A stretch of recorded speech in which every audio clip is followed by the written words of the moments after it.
Casino Guitar's guide on 5 things to do to make your guitar play better. Stay tuned.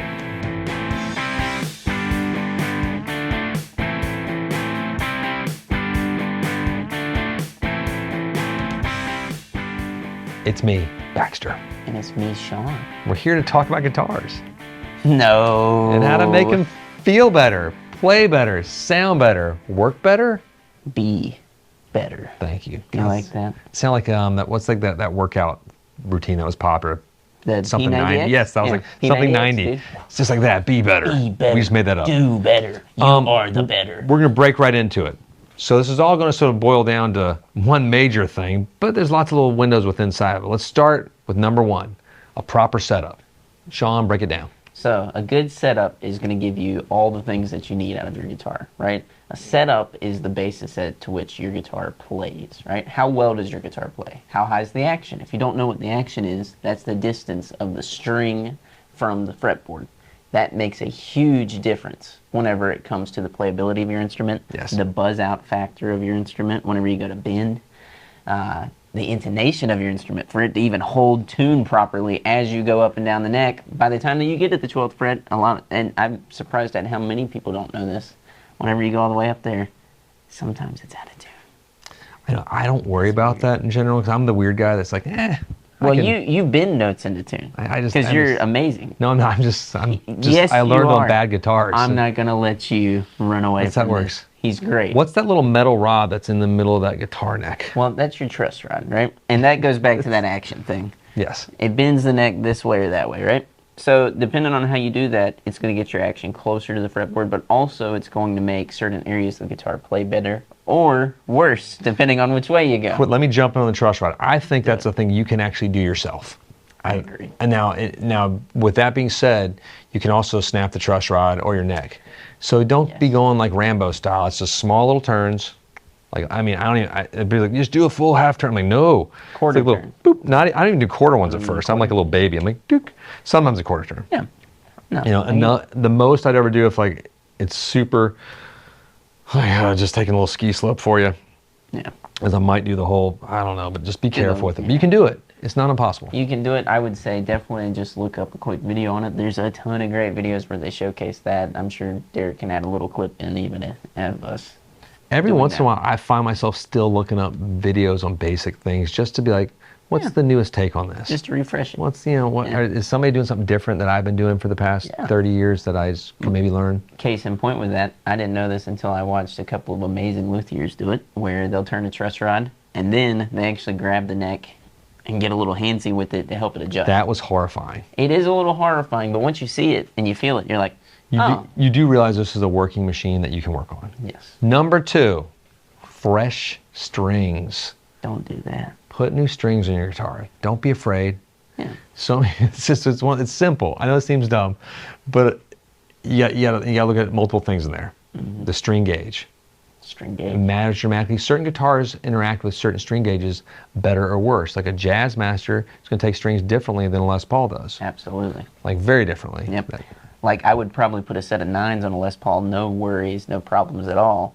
But whenever I'm playing something like a Jazz Master, I would do something pretty heavy. I would probably go 11s. Yeah. I still like 10s on a Jazz Master for that slinky feel, but that's important. String material matters too. More so in the acoustic universe. Yep. Like when you're talking about like, phosphor bronze, pure nickel, whatever you want to do, or titanium, God forbid, you get in the Martin world, or Jack Jeremy world, gold. I love gold. Gold. You only play with gold strings. No, but Solid gold. it does matter. It's and I'm an Elixir guy through and through, so that's where I've been living. NYXLs are great too. Yeah, I mean, I'm an Elixir guy as well. I feel like the length of time that they last is really good. We're lazy. I feel like into our next point here, these two things cross. So if you don't change your strings, number 3 on our list is fret maintenance. So if you're doing your fret maintenance, bad strings can actually cause your frets to wear out quicker. That's a cool thing to sort of let people know. 'Cause It is. I think a lot of people don't think about that. I'll just leave them on there. It's like leaving the plastic on your pick guard. It might become part of your pick guard. That's right. And then it slowly gets weird and gross looking. Can't get it out. It's in there. So the strings will screw up your frets. That's right. And that also is an indicator, too. If you don't change your strings very often and you let them sit there for a year, let's go crazy, right? And they're all rusted and you play it and play it and play it. It's going to ding up those frets even more. Also, while we're on frets a little bit, the way you play affects your frets dramatically too. I'm a very light-handed player. Johnny, right? Not this guy. Johnny, who's normally here a lot of times. He is a very heavy player. He is, yeah. I used to be very heavy-handed. You're sort of in the middle now. Until he pointed that out to me. I was actually bending notes out of tune whenever I'd play. So with your fret maintenance, you were just doing this the other day on a piece. You were just fixing one of our old fenders or something. And what do you do? So I leveled the frets, right? Whenever I was doing that, that just basically brings them down to like a 0 territory. I won't always do that though, right? I did that on this specific piece because it needed it, right? And then also I dressed the frets on the side, which it seems like it's a little more advanced, right? But in all honesty, I think you can get away with it. You just got to understand how close to get to the wood, right? So whenever you're dressing frets, you're just dressing the fret edges. That's whenever people say, oh, my fret ends are sharp. That's what you're fixing there, right? And then to prevent a lot of the stuff that you'd have to do any fret leveling on is to go through every 3 string changes, right? If you could do that, every 3 string changes, you go through and you polish your frets. And I'm guilty of not doing this very often. Again, I'm not very oily. I don't play very heavy-handed, so I don't really have to do it much. Surprisingly, though, with your guitars, working here and obviously being around them all the time, your guitars have very little fret wear. Usually it's just the oxidization factor. I was going to say, oxidization, that's the word. That's it, and there's the amount of wear that comes from that is nowhere near to what actually dinging your frets and having to polish those bits out. Cool. It can really make a big difference. Number 4, we've passed the halfway mark. We're on the home stretch right now. Nut and bridge adjustments. These are important. And there's 2 sort of worlds. There's acoustic, there's electric. They kind of dance in the same universe, though. Yeah. And you do a lot of this. And I'd say something, well, you start. Go ahead. With the nut, you have a lot of different things that you can adjust there, right? And I say that, but you can adjust the height of the nut, and then you can also adjust your nut slot. And what's really cool about most nuts on most guitars, especially if it's a bone nut, let's say you're in there and you file it down too much, right? That's going to adjust your string height, usually from the 1st to the 5th the most, but down the neck it can solve a lot of problems. If you adjust it down too much there, you can actually turn back, resolve that with a little bit of bone nut dust, and go back in there with some glue. There's ways to fix it. Come it back down with it, right? But it fixes a lot of issues. There's a lot of issues that occur at the nut that most people don't ever think of. And tuning? It's really cool. Tuning, your string buzz, that happens kind of if you're playing open or if you're playing usually the 1st or 2nd fret. Sustain. And also string breakage. String breakage is a huge That's for the one. bridge too. Yeah, and that's what I was going to jump down to as well. Sorry. The bridge there. No, this is perfect. The bridge down there is also a big culprit of string breakage. And most people come in, and we've had this how many times? They come through and they're like, oh, hundreds. My high E string broke. You guys restrung it. What'd you do? It's like, well, where did it break at? Well, it broke right up here by the nut. It broke right down here by the bridge. Okay, that it's nothing to do with us. We need to go through there and just clean that thing up. The bridge setup as well is your intonation's vital there, especially on electric guitars. But it's the other thing with that, the saddles, it's also the slinkiness of how the guitar is going to play. It's a lot more not just intonation, not just the height. It's going to adjust how you get it set up. It's going to adjust how that guitar actually plays with your truss rod adjustments and parity. That's right. And, just to build on that briefly, you said sustain in there, right? Mm-hmm. If you want more sustain out of your guitar, and this goes from anything from a Stratocaster all the way to whatever, say something crazy, a BC Rich, whatever, right? Cool. If you're in there, the nut and the bridge have break angles, right? Well, like you were saying, at the bridge, you can adjust a little bit of that break angle to get more sustain out of the instrument, right? Mm-hmm. If it's tighter, it's usually going to give you more sustain. But up at the nut, if you go beyond that to the tuners, your break angle is usually dependent on how far down on the nut it cuts. So on all of my guitars, I do this. I don't do it to everyone's because some people may not want this, but I add more winds on the tuner so that it actually pulls the string down further. So I'm going to get more sustain out of that. And that amount of tension, it seems small, but it helps. It's funny, all the little tiny things that sort of throw in this mix. Changes a bunch of stuff, man. Silly, so you do the over-under wrap on a Les Paul. You know, if you add an extra ball to your string, I saw Zach doing that the other day. I know, yeah. So it bends in a different place so they don't break as much.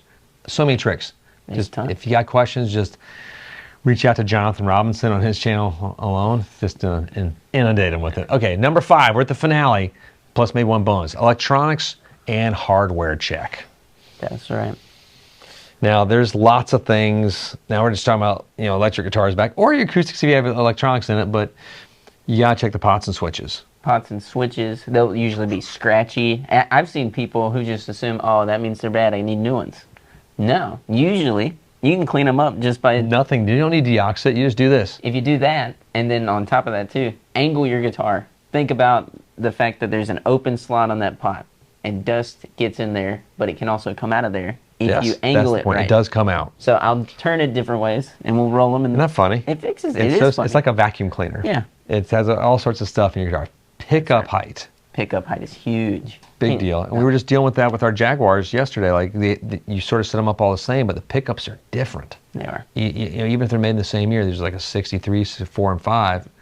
Check out our video. It came out a few days ago. That's right. But the 64 sounds quieter. It does. So it needs a little bit of raise. But if you go too high... Well, that's the thing, right? They're all set up the same, but they do need their own individualized adjustment. So if you have... I'm not much of a numbers guy, and I know you're not either whenever it comes to some of this stuff, right? Derek, okay. Yeah, numbers is okay in my book. Joke. But inside joke. There's a lot of pickups out there that people tend to just run by this number. Like I had a guy bring in SRV specs, right? And this is good for this whole video. He brought in SRV specs down to the numbers. Yes. And I went through them and I set them up just that way. And I have that happen a lot. Mm-hmm. This one particular gentleman, I did all that for. Set up all the pickup heights and everything. The guitar didn't feel or sound good to me. I had him come in and I had him play it. What do you think? He's like, I don't know if I like it. I was like, well, I can fix a fair amount of the issues that you're hearing because I hear them too. The pickup height thing especially, these pickups were way hotter. So they gave off this vibration thing. It was like, well, just even the setup of the guitar. Like if you're looking at the measurements of this is where it should be at the 1st fret and 12th fret, this stuff is wood. These guitars are wood, and these magnets are wrapped differently. The wires are wrapped differently. Whoever's wrapping them that day, or if it's machine wrapped, they're not always the same. That's right. And when they go on this piece of wood, every piece of wood speaks a little differently too. That's right. Absolutely. But the setup has to be adjusted according to each piece. You can go by like what the parameters were set up by Fender, Gibson, PRS, whoever, but there's still some tweaking along the way. Absolutely. Tuning machines. Tuning machines. That's right. Your hardware check there would be that if you tune up and it goes, pulls back down, your tuners aren't tight enough. Sometimes you can tighten them up. A lot of times you can, and you got to get new tuners. Yeah, because I'm sitting there working hard, and that's when I don't use a winder because it's going to guaranteed break off. That's right. That's another thing too. If they're too tight, they will sit there and seize up on you. Yes. No good at all. It's scary. It is scary. But I think that's about it, except for the number bonus 6 would be practice. Just practice. Sometimes the issues aren't in the guitar. It might be just in your technique. I've had this happen 1,000 times here with myself as well. I'm not quite getting it. I'm like, oh, my finger's not quite in the right position. That's why this is buzzing. That's right. It's just practice. That goes to where you're placing your hands on the frets, how hard you're pressing down on the frets. I can't tell you. If you're using a capo out there, I think this goes to practice. Capos. I can't tell you how many times I've had somebody come in and tell us, this guitar won't stay in tune when I put a capo on it. You sold me a bad guitar. You're using a capo that the spring is putting so much pressure on it, it's going to pull it out of tune. It's pulling it up. It's going to pull it up. So just check all those things. That's right. It's really fun though. It is. It's a fun little journey. You can do more of this on your own than you think. Absolutely. It doesn't all have to go to us or a luthier. That's right. Don't get me. Some of this definitely does. Absolutely. But this is the basics. All stuff the crazy you can stuff. do. Yeah. If it is structural, is what I always tell people. If the bridge is coming off of your acoustic, if you snap the headstock off of your Gibson, if the pickup is just simply not working, and you might be above your pay grade. Exactly. It's above mine. But I hope that helps. I think it does. I hope it does. Do me a favor. Click like, subscribe. hit the bell. Don't forget the road to 100,000. We're giving away new fun toys every month. We're giving away all sorts of good stuff. So just gotta follow that video coming out shortly, and every month, and then tune on the live streams Wednesday, 10 a.m. Eastern Standard Time. That's right. We'll be there, and we'll keep you updated on who has won, what they've won, and what is coming up next that you could possibly win. And go see Deadpool and Wolverine. It's great. I've seen it twice.